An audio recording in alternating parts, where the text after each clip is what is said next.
Everybody, my name is Sergio. And I'm Bernardo. And today we are going to show you how to make really great festivities that are quite easy to prepare at home for Cinco de Mayo with the best salsa from Bernardo over here and the best margarita from myself. Now, let me tell you a little bit about where we come from and why we're here to take up your valuable time to show you our tips from Mexico. And it's because Bernardo is actually the owner of a food concept that's amazing, that's food trucks and serve many events all over the place. And it's called Diablo Philipino. So he really knows his spices, he really knows how to balance them out and how to give us the perfect balance between spice and zest with a perfect flair for everything that is Mexican. And on my side, I am a mixologist, so I've worked with Bernardo on events before. I am the mixologist, that's true. And we've served a lot of events with amazing drinks. And so today we're going to give you a little twist on the perfect margarita for Cinco de Mayo, which is going to give you a lot of different ideas so that you can spice it up and personalize it at home. All right? So, are we ready to do this? Let's do it. All right, cool. So I'm leaving you off first off with Bernardo to show you how to make the salsa for Cinco de Mayo. All right, guys. So we're ready for the Mexican salsa. This is a very traditional salsa. Very easy to do. Fresh ingredients. Tops 10-15 minutes, including prepping. So you can use it with everything. With taquitos. We can use it with carne asada, nachos, with everything. It goes well with everything. So first of all, we're gonna need 4 Roma tomatoes. Peel them, make sure they're ripe, they're tight. 4 Roma tomatoes. Sometimes they come smaller sizes. Don't worry. This is a very ingredient that you're gonna play with a lot. Okay. If the salsa goes too spicy, just add more tomatoes. That's it. This is gonna be the sweet of the salsa. No, is the core part. We're gonna need 1 big onion. We're gonna cut it in half, and then we're gonna cut it in quarters. We're gonna need fresh cilantro. Okay, fresh cilantro is gonna work for the toppings and as well for the salsa. Smell it, clean it up, dry it up before you use it, and awesome. That does smell good. It's fresh. It's really fresh. We're gonna need avocado for the topping as well. Then we're gonna have 2 options for our heat. The first option, the one we're gonna use, is the jalapeno. The jalapeno pepper is a much sweeter pepper. It doesn't bring up a lot of heat. Or what we Mexicans like is serrano pepper. Okay, serrano pepper is thinner, is longer, and it has more seeds. More seeds equals more heat. If you don't want it too much spicy, you can cut it in half, take out the seeds. We're gonna walk you through it. And without the seeds, it's gonna be a little bit spicier, okay? We have queso fresco, and we have 2 cloves of garlic, and last but not least, the use of 1 beautiful Mexican lime, all right? So these are all of our ingredients, pretty much very basic. You can find them everywhere, right? And the salsa, it takes just 2 steps, okay? We're gonna take out the cilantro, we're gonna leave it for a while, as well as our avocado, lime, and then we're gonna bring this all to char. You can make it in the grill, you can make it in your kitchen, in the stovetop. You can use a regular pan.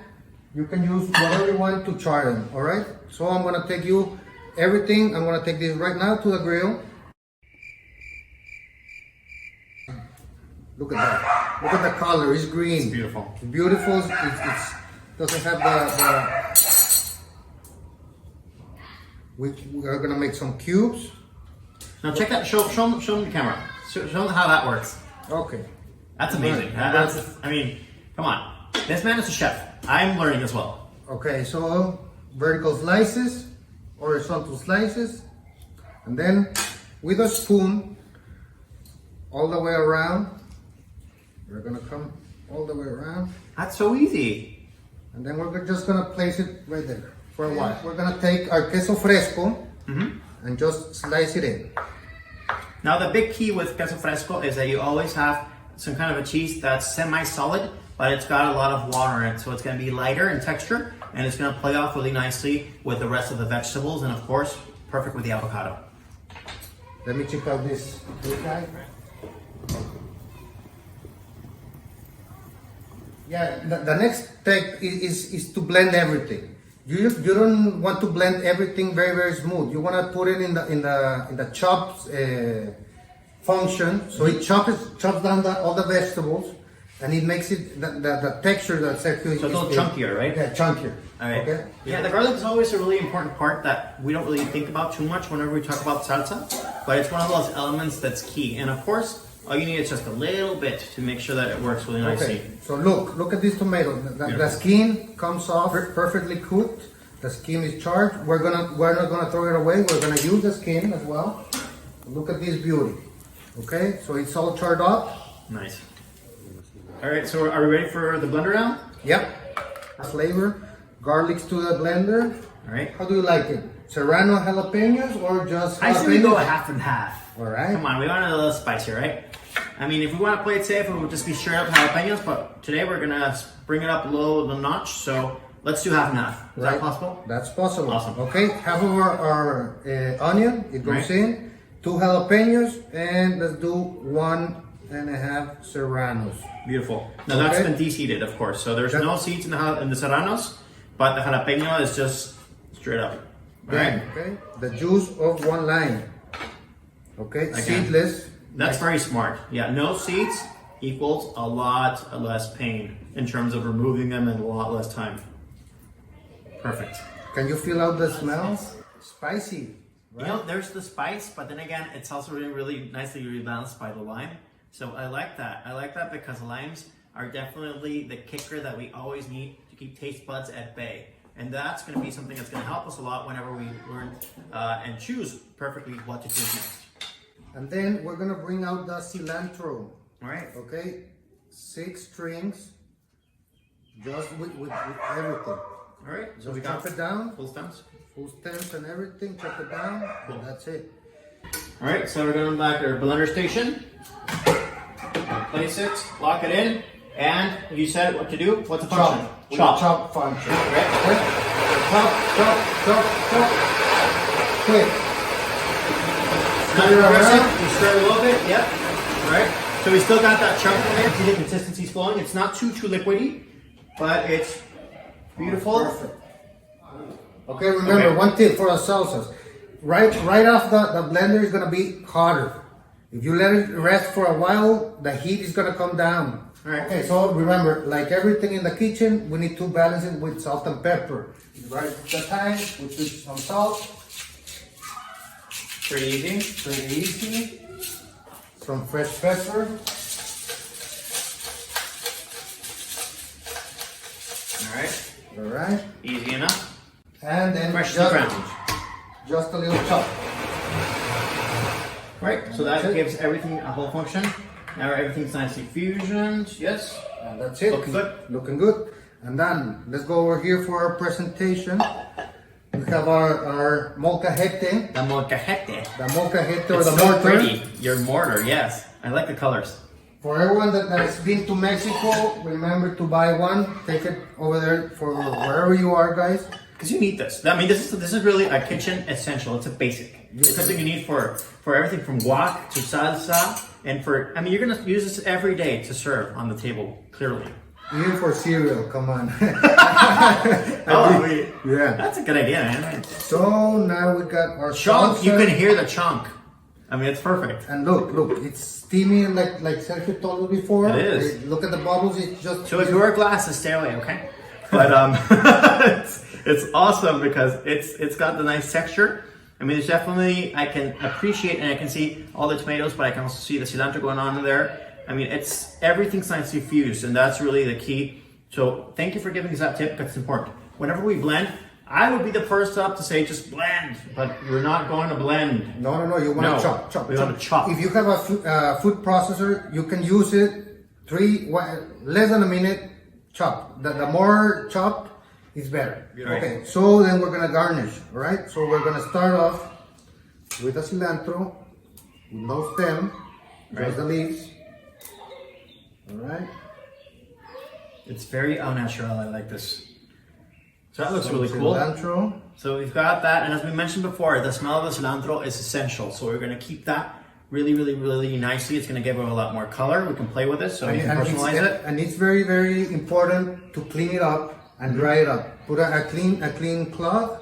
Or a dry it paper up, towel or something. Yeah, and Easy. just squish it a little bit, and that's it. Right. It's gonna bring out the flavor. Okay. Nuestro queso fresco. The queso fresco, so good because it's actually, again, because it's much lighter, it's gonna actually absorb a little bit of the salsa. And this is something that you can definitely use like within a tortilla, no? Definitely. I mean, you can just make up like a little queso fresco and salsa taco. It's perfect. And of course, it's gotta have avocado right there. Avocado. Sure, avocado is very important. And That's then, really good. oh, we're missing the chips, Sergio. Crap. Okay, I'll be right back. Wait, we do have chips. So this is the salsa. Check it out. We can call it a molcajete salsa, which is the mortar, the salsas, and then we can put some Add some chips right there. Yeah. chips, and then you can take it out to the dining room with your friends, and this is gonna be the best salsa for Cinco de Mayo. And that's so easy to make. I mean, that's the thing that really compels me to just say, really, even I can make this. Come on. Yeah. Well, come on, Sergio, try it, please. Let me bring on other stuff that we could use. All right. I will not say no to this. Come on. And we're gonna combine everything, right? Oh, where did all this come from? What you want to use it is, like you told me before, some crunchy food. All right. Okay, so we got the chips. We got some beef taquitos, which are pretty easy to make. I got ones here. What you're gonna do, you're gonna grab a tortilla, some brisket, pulled pork, pulled chicken, whatever, and use a toothpick to just clap it in, so it doesn't fall off. Then in a pan with some oil, fry them for around. It's gonna take 3 minutes, 4 minutes, and then it's gonna be a crunchy taquito, which is a perfect snack for a party. It's easy. It's very, very, very easy. I like And it. then we got chicharrón prensado, which is a Mexican beauty, which is basically it's pork belly, deep fried pork belly. The thing that I really enjoyed about this is that you can definitely smell all the ingredients because it's fresh. And you can also have there's a really nice balance because the lime's still there. So you can appreciate that. And so if there's anything that's sort of a little spicier to some palates, the lime's gonna jump in there right off and it's gonna make it really, really nicely and it's gonna make it balance out. Now the great thing is, as you mentioned, that so many of these ingredients, such as pork rinds or the actual chicharron, are really easy to actually obtain because there's so many specialty butcher shops, like carnicerias. So it's, I mean, all this you can find and really, really good ideas for Cinco de Mayo, absolutely. Yeah, it's very authentic Mexican food, very easy to make, very easy to find, and it tastes incredible. This one isn't that spicy, right? Not really. I mean, there's just a little bit of spice, but it's not like super perceptible. And again, the lime worked in really nicely. And I think your balance with the, it's so chunky, I like it. The balance with the avocados was perfect. Yeah. It really was. I mean, that just gives it a whole other kick. So let's see if this works. Yeah, it's a nice touch to add the avocado, the queso fresco in the sauce, because this cheese, it just broke. It's very, very thin, and it brings out all the flavor with the salsa, and it's beautiful. So this is it, guys. Hope you liked it. If you have any questions, we're gonna send you a recipe, and you can just email us, and we can do and send you all the answers. And as well, like Sergio told us before, this is just the basic for a salsa. Get creative, do your thing, do your research, and do your salsa. It's very easy. As you can see it, in less than 10 minutes, we got it. Thank you, guys. Awesome. Are you ready for a drink? Let's drink. Drink, please. All right, for the moment everyone's waiting for. Okay. Drinking time. It's drinking time because Cinco de Mayo means a good time, means enjoying it, means having fun with, of course, above all things, tequila. Of all things that are really from Mexico, it's always tequila that really brings a smile to our faces, sometimes a little too much. But what we need to do is we need to really enjoy it in a way that's really fresh and flavorful and balanced and easy to prepare, as is a margarita. So what we're gonna do is, of course, take our tequila. Now, always choose your favorite tequila, no? There is no wrong way to make a margarita, really. I mean, that's the one thing that's really amazing about it. It's so amazing because there's always a rebalancing of the sweetness and of the different citruses that are actually partaking in there. So you're good to go. I personally like a little more white tequila because it's actually a little sweeter. It's a little more consistent, and it's a base that's just a little more fragrant. So I really enjoy white tequilas a little more, but independently of whatever tequila you want to choose, brand, type, whatever, let's go. This is our Herradura Blanco, but it's actually 110 proof. 110 proof. 110 proof. So it's gonna be a nice CINCO de Mayo. Yeah, it's, I don't want anyone to be bored at home, clearly. So what we're gonna do is we're going to come up with something that's really wonderful. And what we did already is we came up with this version of a different type of margarita that you're going to notice that perhaps if you take a look at what's here, there's something that's kind of basic with a margarita that's not quite visible, and that's a triple sec, or your orange liqueur. You can use Cointreau, you could use something that's a little more off-end, but we're going to reinterpret that part of orange in our glasses in a different way today through the use of something as simple as essential oils. These are baking oils. This is orange oil. I mean, it's something simple. Baking oils.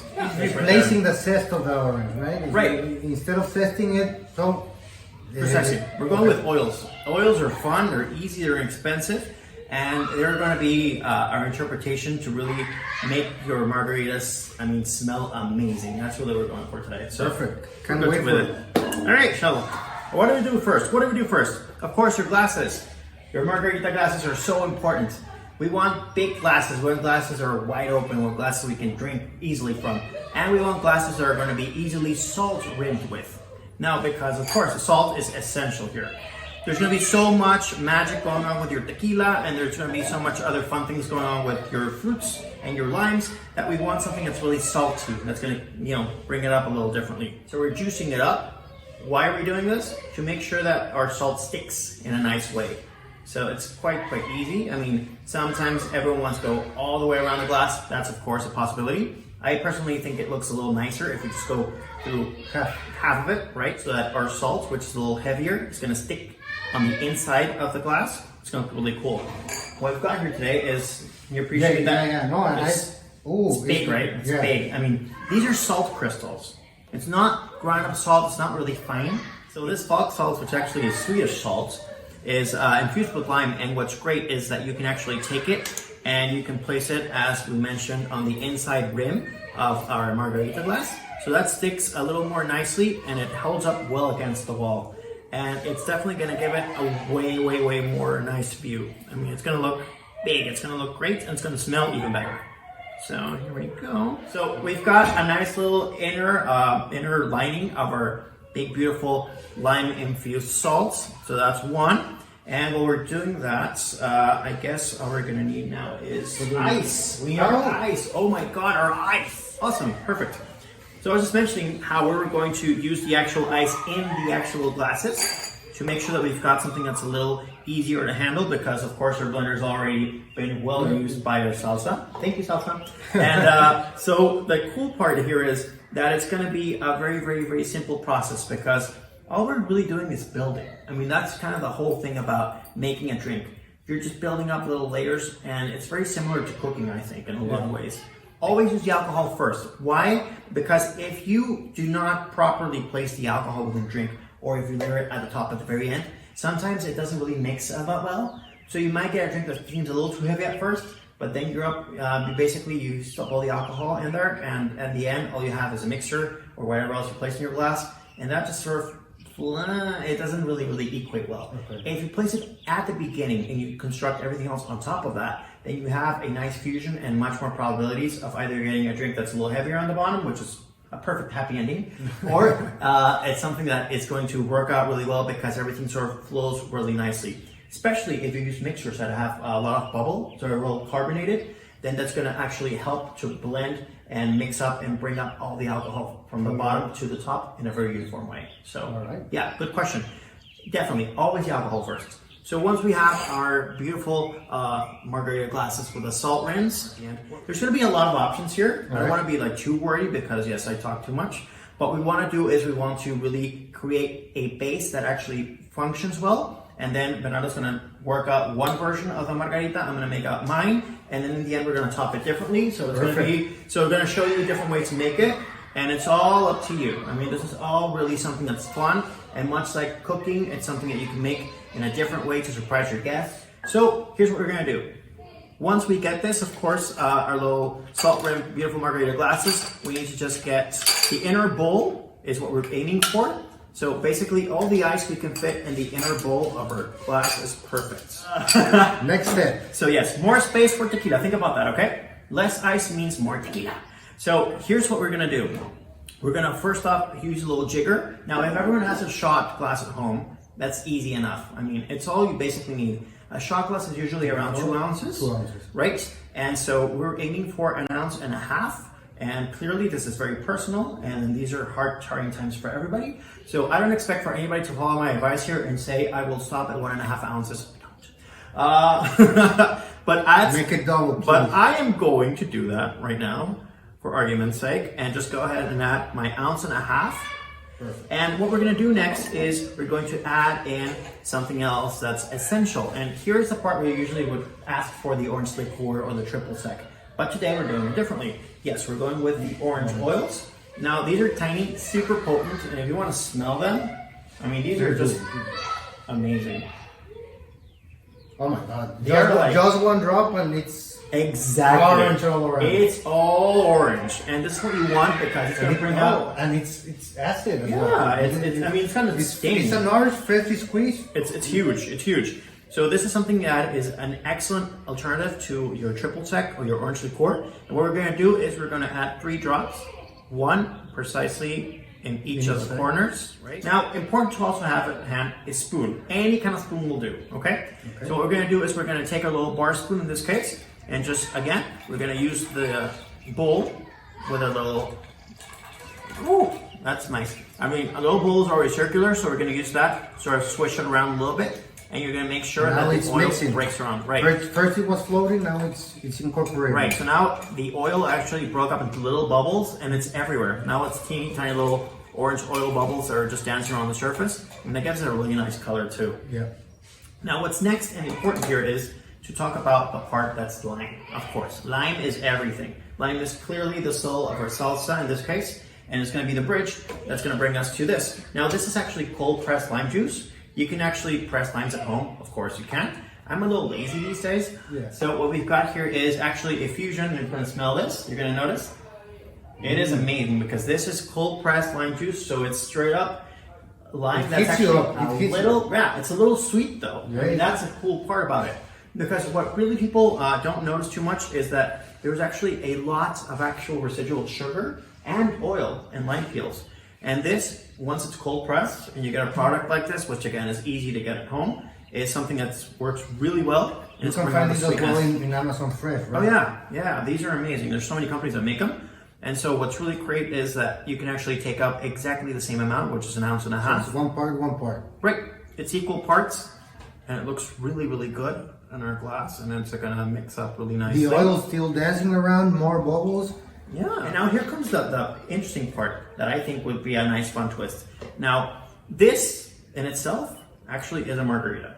So it's a basic margarita. Yeah, this is a margarita because we've got the salt rim, we've got the lime juice, we've got the tequila, of course, and we've got the presence of the orange zest. So this in itself is, yes, a margarita. But see that there's still a little space at the top? Actually, we need to have a little space here. So go ahead and give it a sip. See what you think. For you in home, Salud, cheers. salud, salud. Salud. 5 de Mayo. Uy.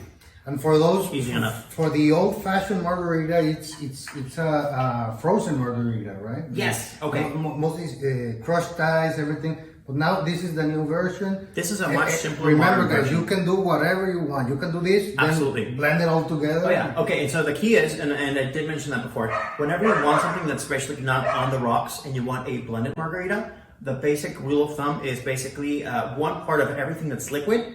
You're going to take up twice that much amount in ice. Nice. So if there's basically 1 cup of a margarita, you're going to blend that with 2 cups of ice.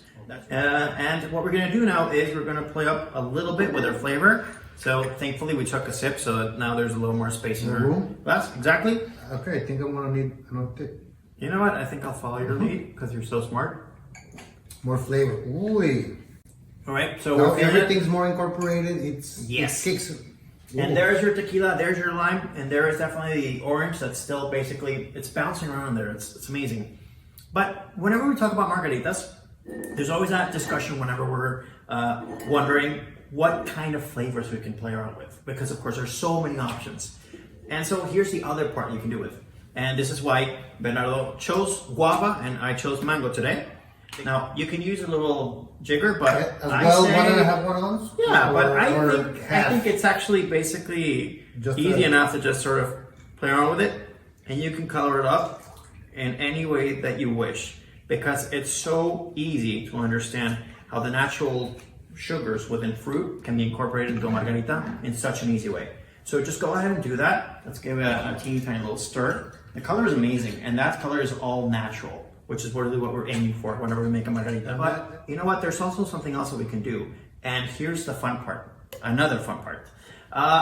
Again, we want our margaritas to look really great. Yep. So we want to actually, dress them up a little bit, right? So why not give it, indeed, a little bit of zest? You mentioned zest, which is important.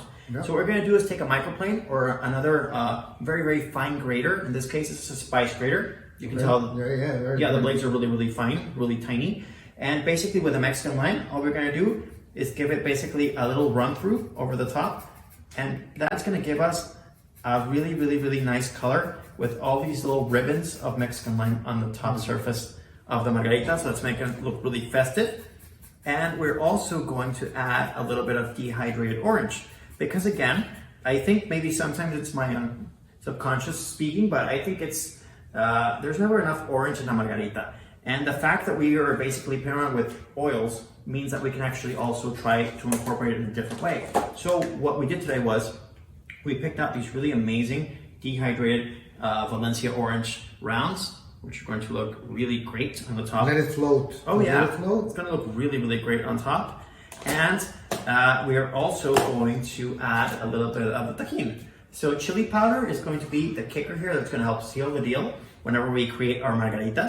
So we've already got our fruit flavors that are going to complement the tequila, which is amazing, the Mexican lime, and now we just add a little bit of our tajin chili powder on top. And let me see because it's always festive, right? It's always fun to play around with these things. So I say we come up with all these little fun party ornaments that are great for your cups and your glasses and your glassware in general. So these are just ridiculous, but I think that given that it's a festive event, it's always fun to incorporate something that looks colorful and flower thing. I don't know what I'm it is. ready for Cinco de Mayo. It's like, the whole thing about Cinco de Mayo is that it's meant to be a fun and festive and really, really, really just outlandish event. So I say there are no rules, there's no rights and wrongs. Like you can just do whatever you want and makes you happy. And right now I think it's important to explore all these talents and things. And really, there's nothing more admirable than being able to stay at home these days. So I think that it's important for us to just keep a really happy face on. And if this makes us happy, do it, Cheers. Salud. Cheers, mate. Salud. Salud, everybody. Feliz Cinco de Mayo. Ooh, the guava. There you go. There you go. And then the tajin flowing in. Yeah, the chili powder is really, really potent and it's fun because it's got a little fun salty zest to it too. That's what I really like about this. There's salt in here too. So that salt complements really nicely our base. Actually, it has salt, it has sugar, it has chili powder, everything mixed up. Oh yeah. It's a kicker. So everything goes in there, everything works well, and it gives us so many options to pair with margaritas. So pick your favorite fruit flavor and just, play with it. Heck, I actually even brought a little bit of cold pressed orange juice because I think go for it'll be kind of fun. Oh yeah, go for it. So that's an option too. Let's say in case you don't really like wine too much. See? Yes. No. That's what we're going for. The chili powder, everything really gets well together and it really kicks in. So there you go. So that's basically the vision of a margarita that gives us so many options to play with. Different fruits, different peels, different garnishes, you name it. This is your margarita, and hopefully you'll be able to make a different version that's obviously going to be way better than this at home. I know you will. Cheers, y'all.